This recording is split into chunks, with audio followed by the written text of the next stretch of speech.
Good morning, everyone. Welcome and thank you for your interest to participate in our civil society seminar.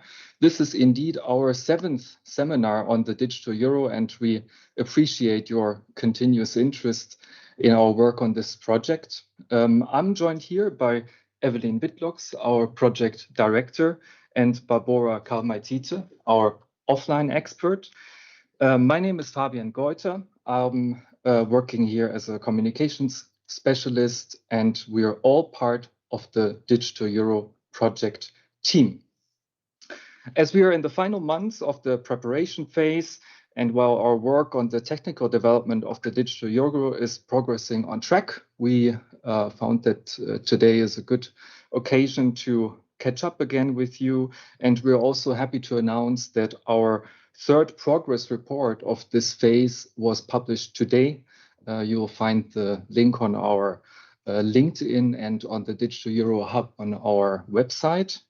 And today we will talk about why we need a digital euro for Europe's strategic autonomy. And in addition, since we realized that the offline function raises many questions across all audiences, we will give you a deep dive into how the offline function works and how it adds to the digital euro's resilience, since it enables payments without internet connectivity.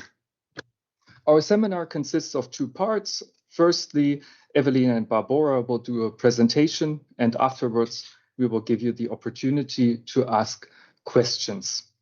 Just a bit on housekeeping. We would appreciate if you turn your camera on, since we would be very happy to see whom we are talking to. And please keep your microphones off until we move to the Q&A. Hello, and good to see you. With that, over to Evelien. Thank you very much. And let me also say that I very much appreciate your interest in the topic and for being with us here today. So I would like to start at the beginning. So I hope that you have seen this slide already, but I think it's always good to go back to why are we doing a digital euro? Why is the ECB thinking on a digital euro? Why has the Commission launched a draft legislation in order to facilitate the issuance of a digital euro? And actually, they are built on 3 pillars. So first of all, it's actually a rather simple one. So we have always had cash. So in order to allow people to pay, there was the possibility to pay with central bank money, which is cash. People don't think about it very explicitly about that. And otherwise, they could pay with digital means of payment. And what we see is that we move into a digitalized world. So either we are in environments where everything is digital, or where we prefer to pay digitally. So we think it's a logic evolution of cash to also make sure that it's in a digital form available. And that in the design, it reflects also, as you can see, quite a lot of the most valued aspects of cash, and especially in the offline digital euro, we come very close to what is cash, of course, adapted for a digital environment. An important element for cash also is that it's universally accepted. So also a digital euro will facilitate. It will add an additional payment choice. So it will not be forced on anybody, but it will be an additional choice that would be there for citizens to be able to pay with. It will have legal status, so that makes sure that it's accepted everywhere, so that you can trust that if you have a digital euro and you go in the Eurozone, either physically or online, that you can pay always with a digital euro.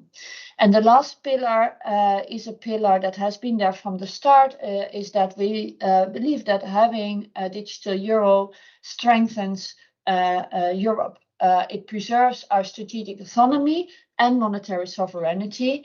It will reduce our dependence on non-European payment providers, and it will foster innovation and competition. And in this seminar, we will focus mainly on that pillar on how the digital euro is strengthening Europe's strategic autonomy and monetary sovereignty, which, as you probably are aware of, has gained importance actually in looking what is happening on a geopolitical level in the last months or year. So let me explain this part a bit better, as I said before. So how would the digital euro strengthen our monetary sovereignty and strategic autonomy? So let us first take stock on how Europe looks like now. So if we look to the landscape, we see that the landscape of payment solutions is rather fragmented. So we have solutions that, for example, serve well at the POS, but not on e-commerce or the other way around. On top of that, we see that the solutions that come closest to giving you an experience that you can pay everywhere are non-European providers. If you look to the Euro countries, we have 13 countries that for POS or point of sale in-store payments have no domestic scheme and rely on these non-European providers. And what we see on top of that is that the domestic schemes that we have are losing market share to these players. So more than 70%, almost 70% of our transactions are currently processed via non-European schemes. And what we see is that not interoperability between domestic schemes is rather rare. So we believe that the digital euro could help there. So looking to this slide is that actually that we need to make sure that we can pay. I mean, payment is maybe for you because you are interested in a topic and you've connected, so you might be aware, but most of the people just trust that they are able to pay. And they trust that governments, bank, make sure that they can continue to pay whatever happens, because it is something that facilitates society. It's like electricity, like water. Those are things that need to be there in order to make our daily life work. And it's very important in the current environment that we make sure that we have ownership of how we pay, and that we can also in an area of geopolitical tension secure that we can also always pay. And for that, securing the autonomy, of essential services like payments is very important. Another thing is a more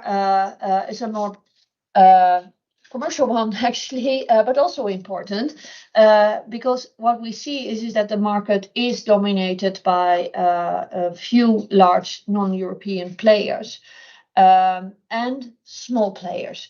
And payments is a scale business. So what does it mean? So it means that renting, I would say, using the infrastructure of the non-European players means that we will also pay the price. And since there's very little competition, it's difficult to keep that market efficient. On top of that, the domestic schemes are relatively small in scale, and that makes it more difficult to continue to invest. So making sure that we bring all this together and that we have a pan-European solution and potentially more, and I will come back to that, will make our market more resilient and more cost efficient. So moving on to the digital euro. So the digital euro actually is a solution. It's not the final solution. It's not the answer to everything that's there in the world, but it will add a pan-European solution so that allows you to pay either peer-to-peer, in-store or online with one solution all across the Eurozone.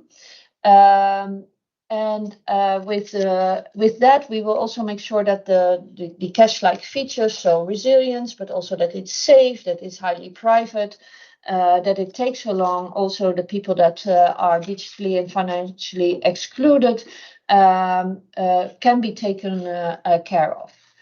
And then an important element also to consider is that the infrastructure that the digital euro set up will also allow these domestic schemes to leverage on that. So that will reduce their investment cost and also maintenance cost, and increase also innovation power going forward. So the digital euro is a solution in itself, but it also enables and strengthens, in our view, domestic / pan-European schemes to flourish, so to make sure that we have a real choice of European solutions going forward, reducing our dependence on non-European players. So then I would like to hand over to Barbora and let me explain why. So the digital euro in itself adds to resilience, as I have explained. So it makes sure that we own our own rails. It makes sure that there's always an additional option. In the design itself, there are different elements of resilience. For example, there will be an emergency switching. So that means if your bank where you have your digital euros will be under a cyber attack, there would be a cyber attack that can take 1 or 2 days. There will be an ability to still access your funds via a different way. So there are multiple elements in the design that add to the resilience of our payment landscape, but the offline is one of the most prominent. And it's also, as I said before, the one that is closest to cash. So it also reflects some of those values. And with that, I would hand over to Barbora, who will take you along in explaining a bit more how offline would work. Thank you so much, Evelien. And indeed, hello, everyone. I am very happy to be here and to share more about the offline digital euro that we're working on, also the features and how you can imagine the payment experience with it in order to also answer this question. So to start off, I would like to note that when designing the offline digital euro, we actually looked very closely at the already existing form of central bank money, so cash, and took and recognized that several features that the cash offers are really well liked and appreciated by the users. So we have incorporated those features into our design as well. But of course, adapting cash to the digital age, enabling the advantages of certain digital technologies, we have introduced additional features as well. So what are the key features of the offline digital euro? And let me start by stating that as cash, it will also offer the immediate payment settlement, meaning that the funds exchanged there between the payer and payee. And with the offline digital euro, we focus on proximity, person to person, and point of interaction. So at the merchant payments. And in those payments, there is no third-party involvement. So there is no connection to the backend, card network, or the euro system. The payments really happen there and then, locally, between the devices between the offline wallets of the users. And to enable this local proximity immediate settlement payments, we have to have a step beforehand, meaning that the offline wallets have to be pre-funded. And then the funds would be stored locally on the offline wallets, which in our design, it could be mobile device of the user or a smart card, for example. And just like cash, the offline digital euro will offer euro area-wide acceptance so that the people can pay whenever and how they want. As I mentioned, that we have introduced additional features embracing the digital advantages that the technologies offer. We, as mentioned, we offer multiple form factors so that the users can really choose what they are familiar with, what they like to use for payments. So there will be this choice. And as well, recognizing that this funding and defunding can be improved in terms of convenience. We also analyze this and introduce that as part of our design. So it's not the case that you have to only find an ATM and be able to withdraw money just like it is currently with cash, but this can be done conveniently using your mobile device, for instance. And now I would like to delve more into one of the features that I have just explained to also clarify a bit how the payment in offline digital euro is different from some of the payments called offline today. And there, I think, and there the keyword is the immediate settlement of payment. So if we take an example today, and in case a person wants to pay for example, groceries at the store, but there is a connectivity outage, so the terminal cannot connect to any server or the backend systems, what can be done is that the payer can make an offline payment authorization, which is stored on a terminal. And then later on, once the connectivity is restored, this authorization would be sent to the payer's bank, who would then settle with the merchant side, and only then the merchant receives funds. And only then he is able to be reassured that the goods they sold are actually paid for. In offline digital euro, this settlement and authorization, as I mentioned, happens instantly and locally between the payer and payee. So the merchant receives funds immediately and can be sure that they sold the goods and they have received the funds. So there is no credit risk involved. And now, having overviewed the features of the offline digital euro, I would also like to spend a moment highlighting what we are pursuing with it as a product. And first of all, privacy is of utmost importance to us. That's why we designed the offline digital euro payments in a way that they happen between the devices of payer and payee. So without any involvement of the bank, of the euro system, it is really just like cash happening in proximity there. On top of that, resilience is, as Evelien already mentioned, is definitely something we are trying to increase as well with overall digital euro as well as offline, and enabling this possibility of making payments during a connectivity outage adds to it.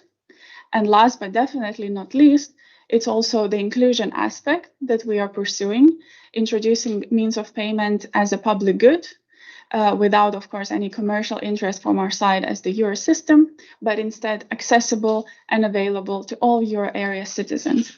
And not only that, I would also add that we are keen to make it easy and simple to use as well. And with that, I would go right into explaining how you could imagine the payment experience with offline digital euro. So taking, for example, the person-to-person payment between using mobile devices.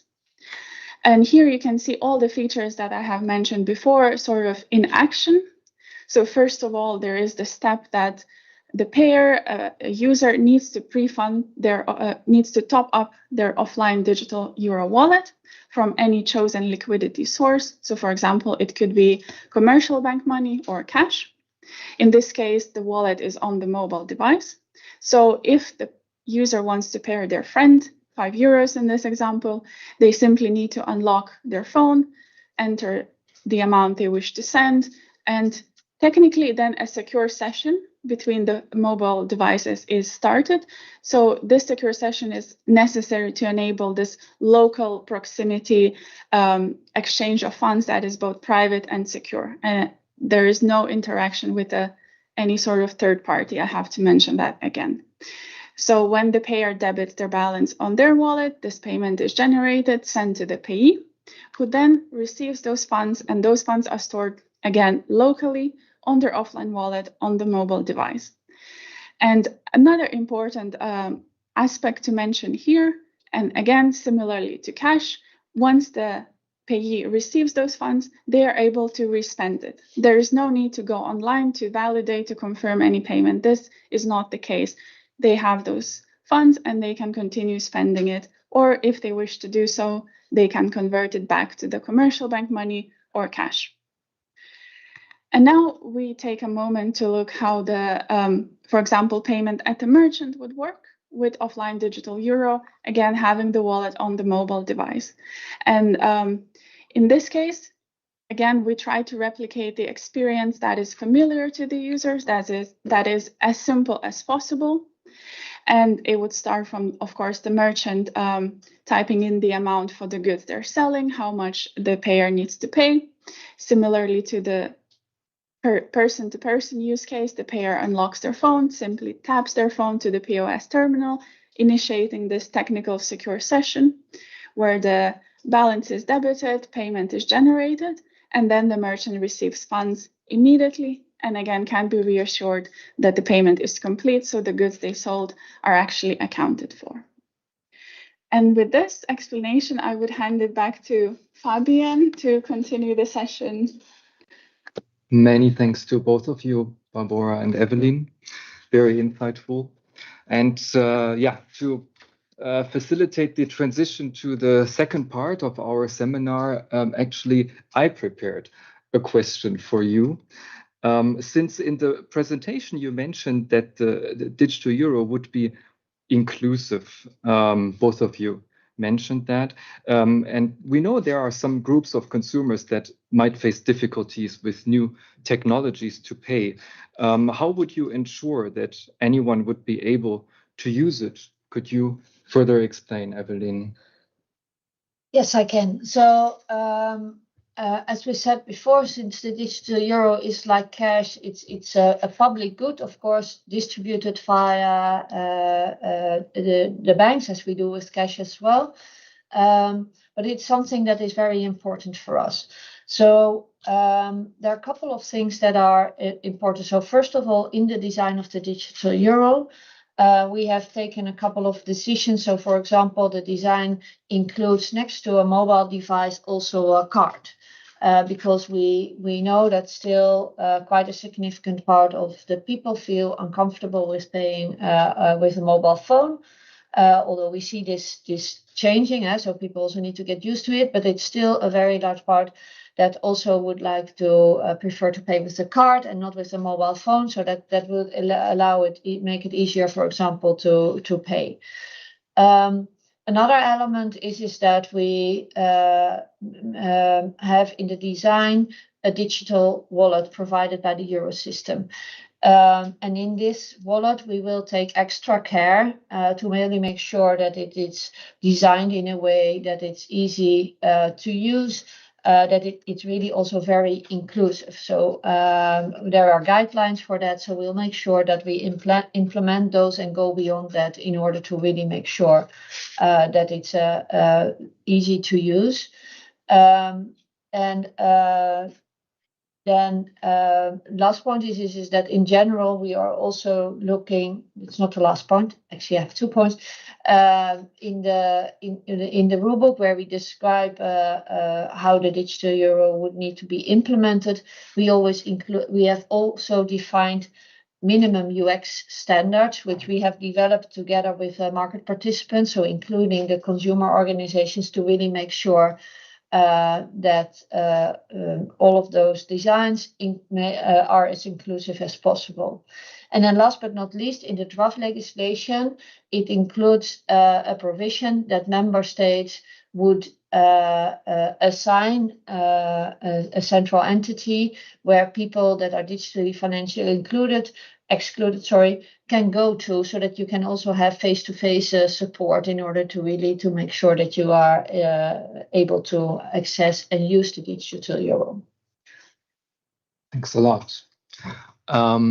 We would like to now open the floor, and I see that Brendan, you have your hand up. I think you were slightly faster than Colleen.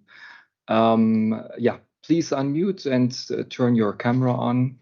The floor is yours.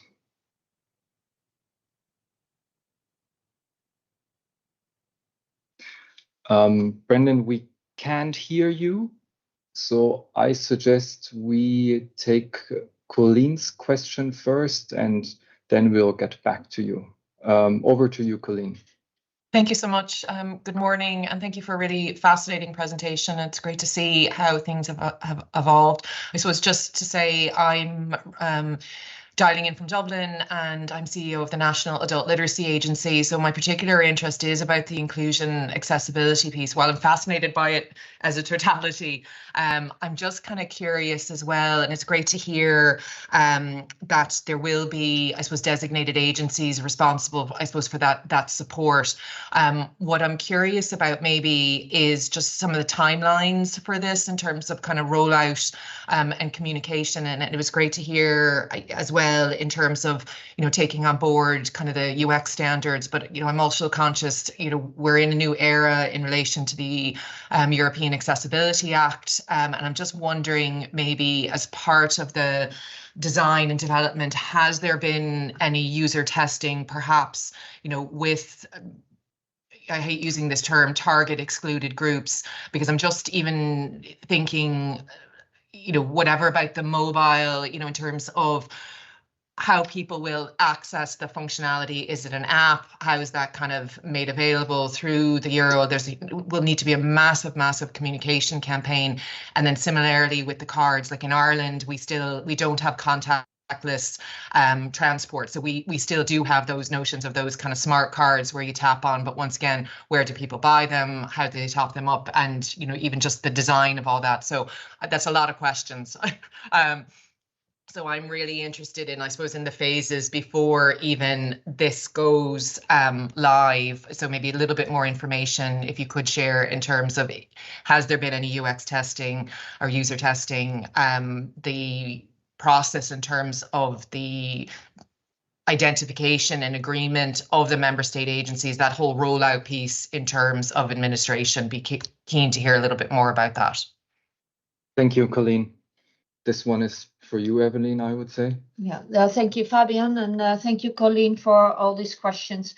So let me try to take them one by one, and I hope I've taken note that I have all of them. So first of all, I think it's good to understand that these designated institutions are at this point in the draft legislation, so we still need to see if it ends up in the final legislation. So if at any point in time you talk to a legislator, it's good at least to make sure that they understand that you really feel this is important for you and the people you represent. On the timelines. So in general, what we have said is that the Governing Council of the ECB will not decide on issuance before the legislation has been adopted. And we're currently still in the process of negotiating, or not we actually, it's the co-legislators that are still looking at the draft legislation. And there's no foreseen timeline. Of course, with everything happening, we have been quite vocal and also feel supported by the Eurogroup president, for example, where they say we really want to progress fast on this, so we have good hope that it will land in not too far from now, but it needs to go through the process, which we also think it's important because it's something from all of us. Having said, so that means it's difficult to say that the fixed timeline, but what you could imagine is that once the legislation is there would be an announcement by the Governing Council to say that they consider to issue a digital euro, and then they will give a time frame. And that time frame will allow the euro system to prepare, but it needs also to allow market participants to prepare. So that is both the merchants as well as the banks. And in that time frame, then would also this institution, if that would be in the legislation, would also be able to set up. Difficult to give firm timelines, but between 2 and 3 years, I think you need to take into account. Before the 3 years, we might do testing already, but the full rollout will take it. Assumption is take that. On the UX standard and the Accessibility Act, this has been fully included in the work that we have been doing, also in the definition of this UX standard. So this is really taken on board. Then last point on user testing, this is very important, and I fully agree with you. So what we have done in this phase and the previous phase is that we have done user research, which is including, say, everybody, where we have looked to merchants and consumers, also looking to different geographies. But we also have had a special sections for what we call vulnerable people. So far, we have not done testing. We have more asked feedback on what would be important for them, how they would see certain things. But in the real rollout, if we go into implementation, user testing will be an important part of the work. Thank you, Evelien. Thank you. Can I ask one last question? In terms of UX, I suppose just conscious in terms of mobiles, is it anticipated that there will be a minimum operating standard that will be required to run it? Because I think just in terms of the inclusion piece, that might be a consideration as well. Yes, so there will be, the digital euro will be made available either via this digital euro app, which will be designed by the Eurosystem. So there we will, as I said, we will take a special care because it's a public good. The digital euro will also, the possibility is also that the banks will decide to implement it in their own solutions, which is convenient for a lot of users. And for that, we have designed minimum UX requirements.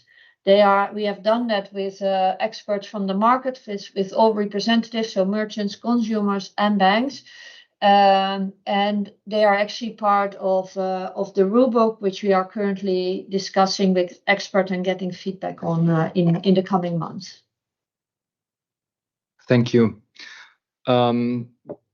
Let's take another question. However, just wanted to mention as well that you're also welcome to ask questions via Slido. You see the code and the QR code on the slide that is currently displayed.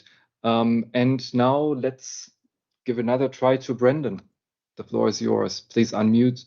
And also, as Colleen did, briefly introduce yourself and the organization that you're representing.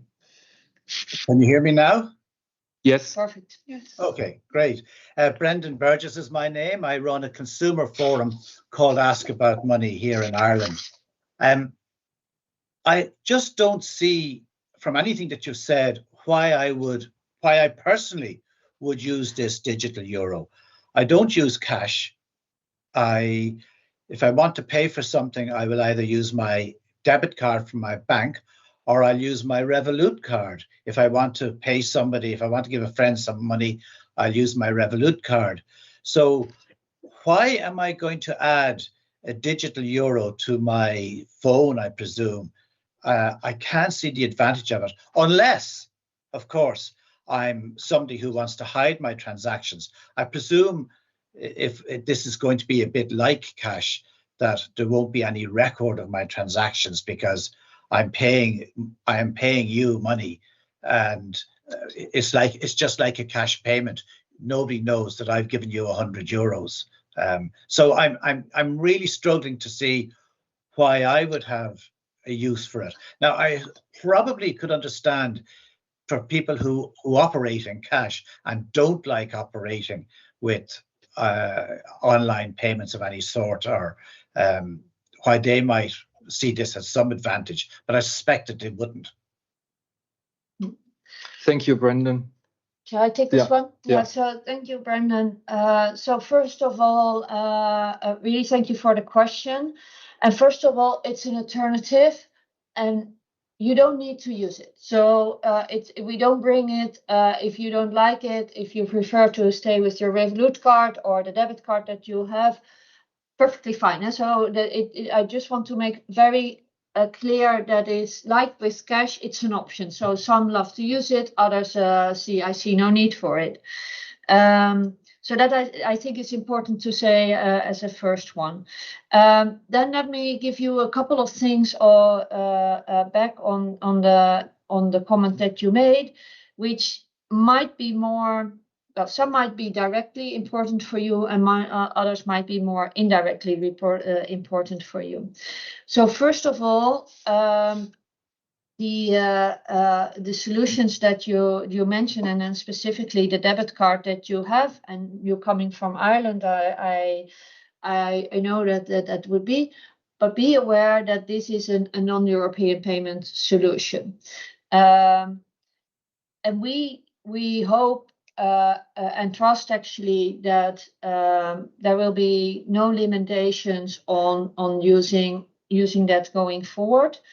But just to make you aware is that also when Russia invaded Ukraine, there were sanctions from the American government in this case on MasterCard and Visa, and they were not able to provide their services anymore in Russia.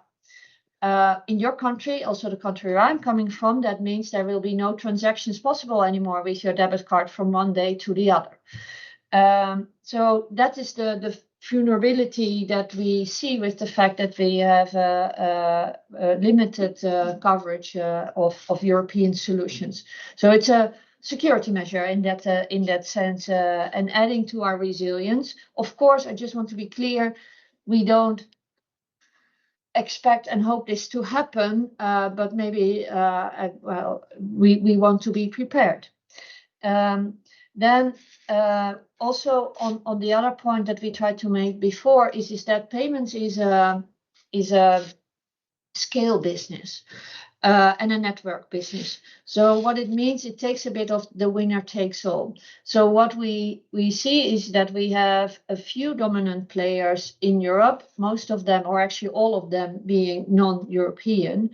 And they dominate the market. That impacts price. If there's very little competition, prices go up, and they go, in the end, always to the consumer. I don't think I have to tell you, as being a representative from the consumer.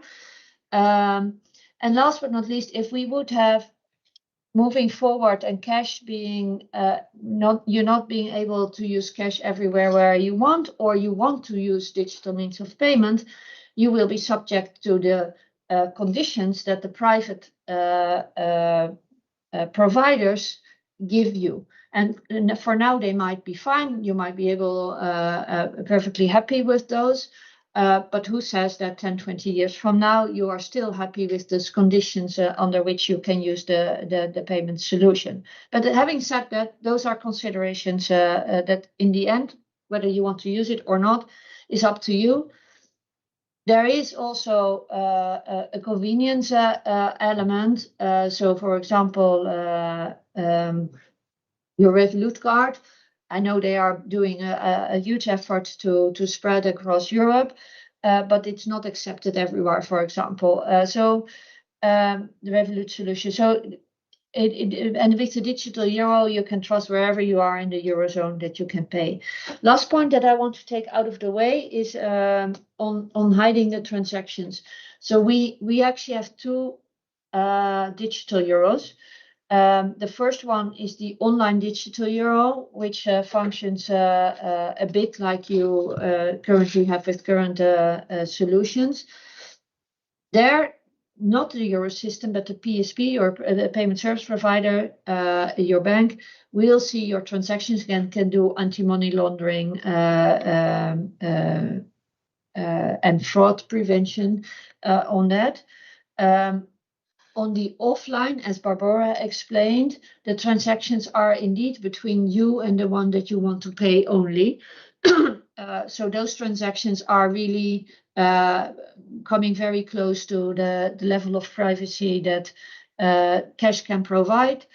There is, of course, we know multiple reasons why you would want that, but there are also very valid reasons why you would want that. At least we have been approached, for example, by consumer organizations that said we want to be able to, I don't know, pay to my church or pay to my political parties without people knowing that I have done that, because I want to keep that for myself. So there could be very valid reasons to not want to have your transactions being transparent. I hope with that I've been able to give you some reasons, but again, on a personal level, it's up to you whether you want to use it or not. Thank you. Let's move to Slido. Sven, don't worry, you will have the opportunity. But let's also take a question from the chat. So Bogdan Arzen is asking, will the ECB be able to ban transfers or delete offline cash balances? This is a question that touches upon both the offline function and the digital euro as a whole, but let me start. Maybe. Thanks, Fabian, and of course, thank you for your question. So I can definitely confirm that the ECB will not be able to delete your balances off the offline wallet. And if you take example with cash, the fact that you have it in the wallet it cannot be deleted from there. And we follow the same principle here. Once you funded your wallet, it's stored there locally and only you can access it. I think that answers the first part of the question. Yeah, and the first one is us being able to ban transfers in general. No. So the system can go down, then we cannot technically process a transaction, but we will not be interacting in the transaction. So we will also not know much about the transaction. So what we will know is that there is a person in Europe that wants to do a transaction to a other person. Those persons are anonymized by the payment service provider, so the banks that you work with. And then we only know that the amount that needs to be transferred from one to the other. So the amount of information that we have in the Euro system, in the ECB, is extremely limited, and also allows us to say that we are not able to connect any payment to any private individual. So we will just process the transaction and move money from A to B. Thank you. Sven, now it's your turn. Thank you for waiting. No worries. Thank you very much. Also, thank you very much for the exchange on this important subject. We are very grateful to have been invited. My name is Sven Schönborn. I'm representing today Business Europe, the leading business federation in Europe, representing employers and industry associations from 36 countries. I'd like to address something from a B2B perspective of non-financial firms, particularly industrial firms. There is still some concern that the ECB is not sufficiently taking into consideration the need of industrial firms for a token which is functioning on a DLT.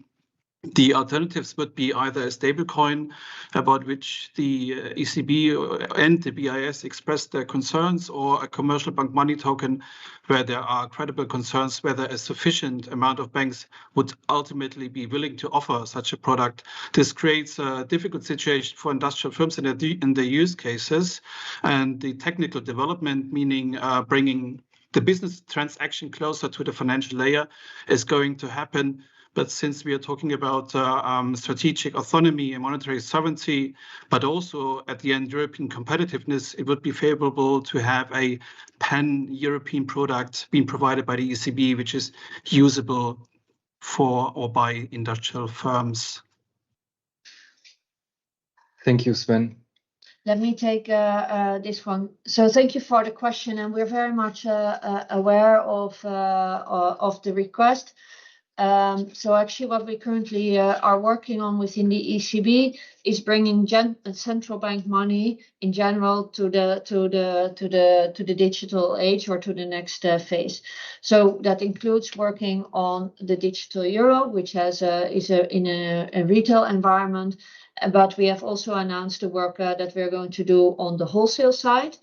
So we have just announced 2 projects, Appia and Pontus, to really seriously look how the target services, so the wholesale deposits, can also be worked with on a DLT layer.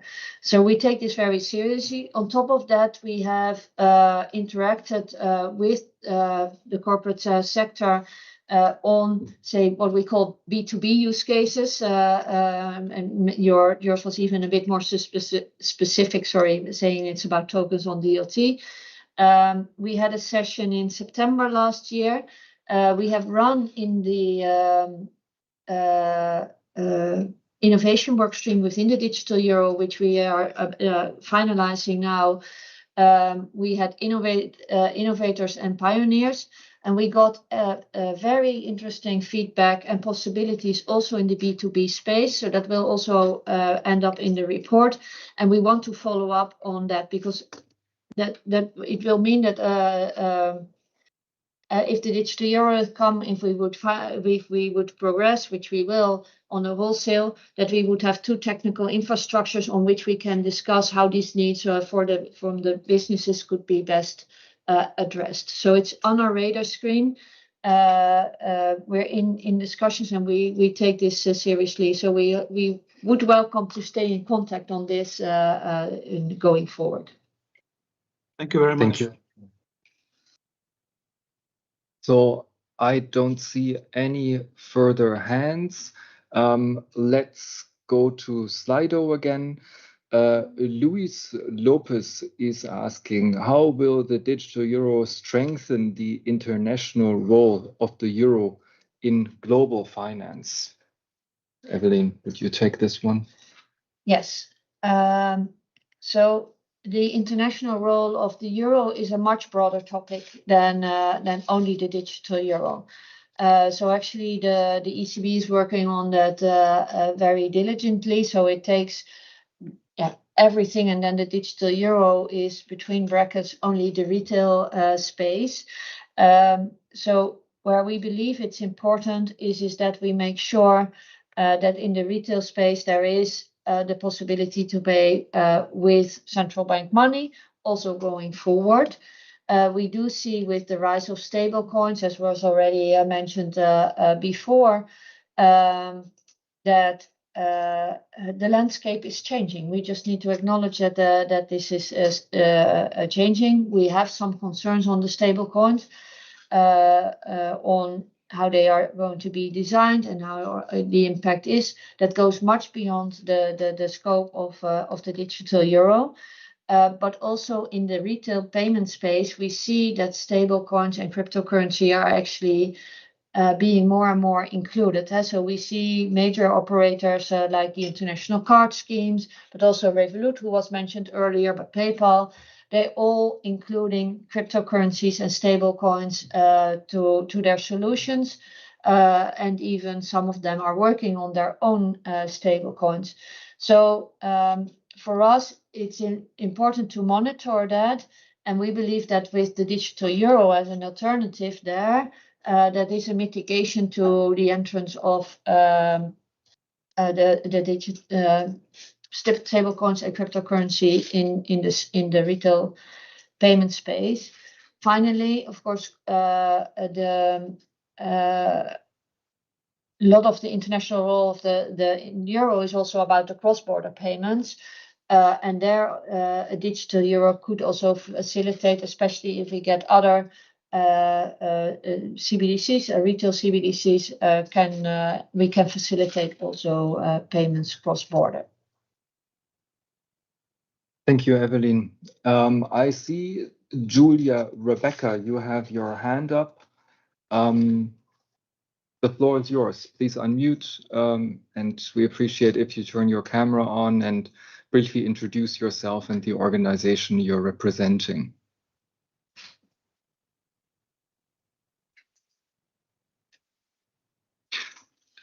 Julia, Rebecca, we can't hear you. I would then take a question from Slido again. Haluk Inanis is asking, will the digital euro be also used by tourists visiting Europe? Evelien. Yes, the legislation is looking into that. So the finalization of how that would work is still to be done. The first priority for the digital euro would be to make sure that people that are in Europe are able to pay with a digital euro. But over time, it's foreseen that also tourists could use a digital euro. Thank you. Julia, Rebecca, let's give it another try. Are you able to unmute yourself? Nope. Then let's continue in Slido. Luis Lopez again is asking, how will smart contracts and conditional payments be integrated into the digital euro ecosystem? I think this one is also for you, Evelien. Yeah, sorry, you said... smart contracts and conditional payments, yes, integrated into the digital euro ecosystem. Yeah. So the way that we see it is that you would have the digital euro infrastructure provided by the ECB, and access is going via and distribution via the payment service providers. For conditional payments, as we call it, we would foresee that there would be a layer built on top of this platform, and that layer would not be built by the ECB. We really believe that this is a part of innovation that would be good to leave to the market. When we discussed in the investigation phase, this was also recognized by the market that they believe that this is something that they could provide. Already said then, we said the ECB could facilitate these payments in two ways. First of all, there's an important feature for most conditional payments is that there's a reservation of funds. So that the funds are reserved and only released once a condition has been met. That is a feature that we will build into the platform so that these solutions for conditional payments can work with that. The second point that we brought is that a big advantage of the digital euro infrastructure and platform is that it has full reach to all merchants and all consumers that want to be connected. And actually, we believe that this platform for conditions would benefit also for an open standard. So we said, like we do for regulating the digital euro, where we work on a rule book, we could do something similar for conditional payments if the market would ask so. And the last thing that I would like to say on this is that we got, again, in this innovation work stream that we have done, we've got quite a lot of interesting ideas by the market, which gave us both feedback on the possibilities, but also on what would be needed and would be helpful. And for example, this common standard was something that was deemed, came out as something that would be helpful. So the conditional payment would really be a public-private partnership. Thank you, Evelien. We have another question on Slido. Will the digital euro help lower transaction fees for merchants and consumers? That's what we expect, actually, in two ways. So first of all, the fact, as I described before, payments is a network product. So it's sort of the winner, or in our case, it's a duo triocle, takes all. So if there's very little competition, and so it's very difficult as a merchant not to accept the major card schemes, or for example, here in Germany, not to accept PayPal, because a lot of people will then not be able to pay. Of course, that is not very helpful in a negotiation. With the digital euro, there will be an alternative there, which would keep the market, as we say, honest and efficient. So that would be one way in which we believe it will secure that the market stays efficient now and going forward. Next to that, the digital euro will be provided free of charge to the consumers for basic users, so for the basic payments and receivings. But also the merchant will pay a fee, but since the euro system takes large part of the cost, so we take the processing cost and the scheme cost, which we also do for cash, so this is logic, but we take some cost out of the system, which in our view should allow the prices to go down, first for the merchants, and then we expect this also to be that they will give this back to the consumers. Thank you, Evelien. We have time for one more question. We have 5 minutes left. Brendan, you have another question? You took your hand down. My question was the same as the last one. Who's going to pay for this? And that has been answered. Thank you. Okay. Thank you. Then let's go back to Slido. We have a question from Daniel here. Why choose centralized CBDC when society moves towards decentralized finance? Won't bank custodied CBDCs trap users in the old system they're escaping? That's an interesting question. No, I don't believe so.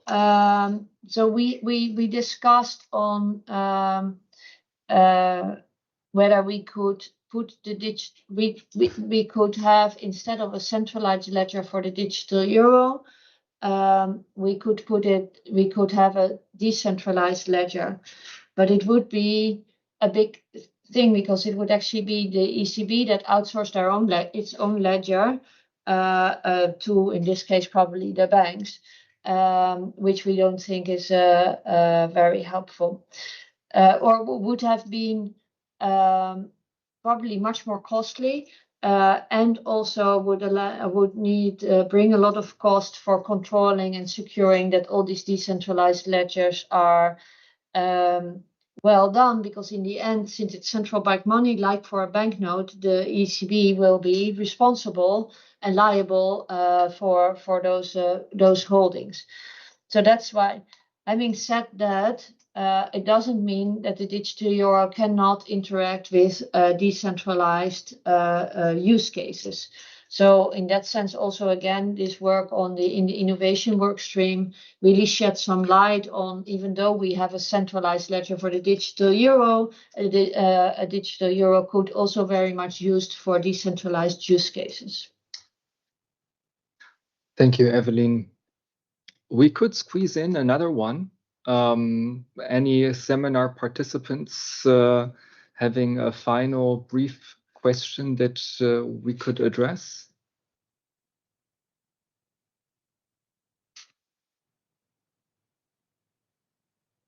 No? Then I would say thank you, Evelien and Barbora. Thank you to you for your interest, for your questions, for joining us this morning. Once again, our third progress report of the current phase went live today on our website, and we will also upload a PDF of the slides of today's seminar on our website, which we will also announce on our LinkedIn channel. Thank you so much, and wishing everybody a good summer. Thank you. Thank you.